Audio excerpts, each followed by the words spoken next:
Hi class, it's Mrs. Welsh. I just wanted to touch base with you since you're taking the basic first aid 111A, and it might be a little confusing because Mr. Grove is posting the videos and the quizzes, but I am the one that is checking your grades and making sure that you are understanding what you're learning.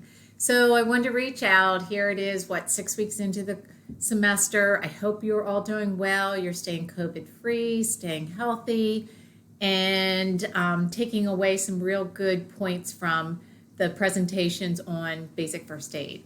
So if anybody has any questions or concerns about their class, their quizzes, or their grades, please reach out to me.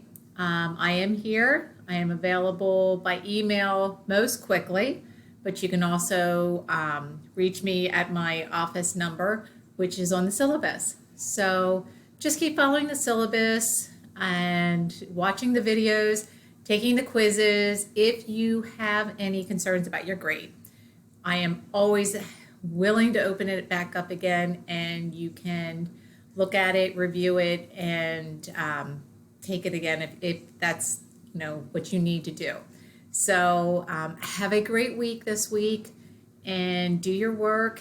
And I hope your core courses are going very well and your majors.